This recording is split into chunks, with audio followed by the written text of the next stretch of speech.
Break news చూస్తున్నాం. అప్పల్ రాజ్ తో జగన్ ములాఖత్ పై ఉత్కంఠ నెలకొంది. ఇప్పటికే ములాఖత్ సమయం ముగిసింది. దీంతో అప్పల్ రాజ్ తో ములాఖత్ పై సస్పెన్షన్ నెలకొంది.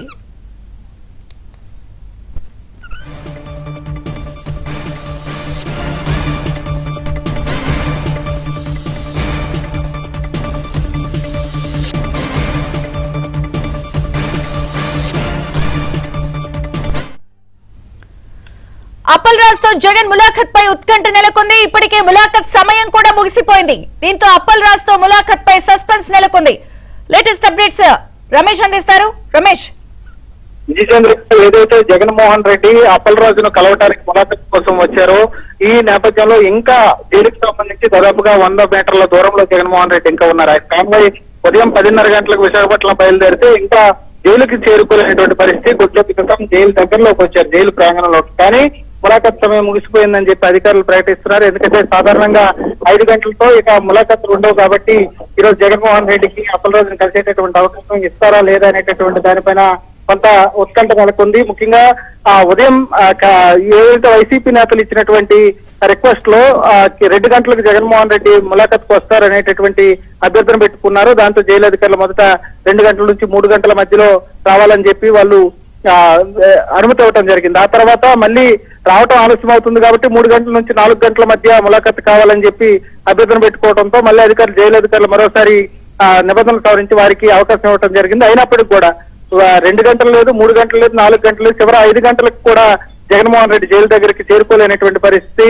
దీంతో జైలు అధికారులు ములాఖత్గా ఎక్స్టెన్షన్ చేసేటటువంటి అవకాశం లేదు. ఎందుకంటే జైలుకు ఒక స్పష్టమైనటువంటి నిబంధనలు ఉంటాయి, వారికి ఉండేటటువంటి అధికారుల యొక్క ఆదేశాలు, దాంతో పాటుగా జైలుకు సంబంధించిన నిబంధనలకు అనుగుణంగానే ములాఖత్లు ఇస్తూ ఉంటారు.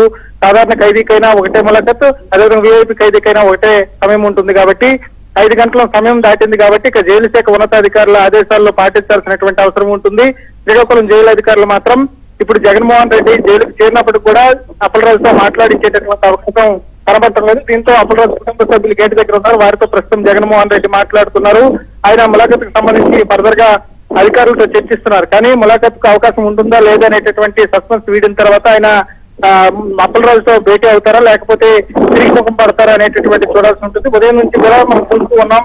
ములాఖత్కు సంబంధించి ఒక సమయం ఇచ్చినప్పుడు కూడా విశాఖపట్నం నుంచి ఒక భారీ ర్యాలీగా మొత్తం పొలిటికల్ కార్యక్రమం చేసేటటువంటి విధంగా చాలా కాలయాపన చేస్తూ జిల్లా వ్యాప్తంగా ఎటువంటి ర్యాలీలు, రోడ్ షోలు వీటన్నిటికీ కూడా భారీ జన సమీకరణకు అనుమతి లేదు.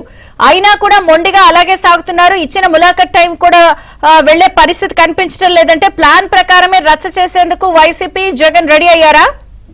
విజయచంద్రకి ఉదయం నుంచి కూడా జగన్మోహన్ రెడ్డి 10:30 గంటలకు విశాఖపట్నంలో ల్యాండ్ అయిన తర్వాత అక్కడి నుంచి శ్రీకాకుళం వచ్చేటంత వరకు కూడా ఆయన సాగించినటువంటి యాత్ర చూస్తే ఇది ముమ్మాటికి అప్పల్ రాజును ములాఖత్లో కలిసేటందుకు కాదు, ఇది కేవలం ఉత్తరాంధ్ర ప్రాంతంలో ఒక డిస్టర్బెన్స్ క్రియేట్ చేసేటటువంటి క్రమంలో సాగినటువంటి యాత్రగానే కనిపిస్తుంది. ఎందుకంటే భోగాపురం ఎయిర్పోర్టు కూటమి ప్రభుత్వానికి ఒక మంచి పేరు వస్తుంది కాబట్టి ఈ ప్రాంతంలో తన ఉనికిని చాటుకునేటటువంటి ప్రయత్నం, తన రాజకీయ పార్టీకి సంబంధించిన ఉనికిని చాటుకునేటటువంటి ప్రయత్నంలో భాగంగా జగన్మోహన్ రెడ్డి ఈ కార్యక్రమాన్ని ఏర్పాటు చేసుకున్నారు అనేటటువంటిది ఒక భావన వ్యక్తం అవుతోంది. ఉదయం 10:30కు ఎయిర్పోర్ట్ లో దిగితే కేవలం 2:30 గంటల్లో శ్రీకాకుళం చేరుకోవచ్చు. కానీ ఆయన దాదాపుగా 4 నుంచి 5 గంటల పాటు కాలయాపన చేస్తూ మెల్లగా కాన్వాయ్ నడుపుకుంటే ఇక్కడికి రావటం అంటే దాదాపు 5 గంటలు అయినప్పుడు కూడా ఇంకా ఇప్పుడు జైలుకి చేరుకున్నారు. అంటే తనకు తెలుసు ములాఖత్ సమయం ఎప్పటి వరకు ఉంటుంది అనేటటువంటి జిల్లా నేతలకు తెలుసు, జగన్మోహన్ రెడ్డికి తెలుసు. కానీ ములాఖత్ సమయం దాటినంత వరకు కూడా యాత్ర సాగిస్తూనే ఉన్నారు.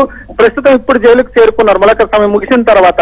అంటే అప్పల్ రాజును కలవడానికి కూటమి ప్రభుత్వం అవకాశం ఇవ్వలేదు అనేటటువంటి ఒక భావన ప్రజల్లో కల్పించేటటువంటి ప్రయత్నం చేస్తున్నారు. వచ్చేటటువంటి క్రమంలో పోలీసులు కూడా ఆంక్షలు విధించినప్పుడు కూడా ఆంక్షలన్నింటినీ ఉల్లంఘించారు. పెద్ద ఎత్తున కార్యకర్తలను జమ చేశారు. రోడ్ షోలు చేయొద్దని చెప్పినప్పుడు కూడా ప్రతి జంక్షన్ లో కూడా భారీగా జన సమీకరణ, జగన్ కాన్వాయ్ తో పాటు భారీగా వాహనాలు 8 వాహనాలు అనుమతించారు పోలీసులు. కానీ జగన్ కాన్వాయ్ వెంట దాదాపుగా 50-60 వాహనాలు వచ్చాయి. మొత్తం 3 జిల్లాలకు సంబంధించినటువంటి కార్యకర్తలను కూడా పోగేసినటువంటి పరిస్థితి.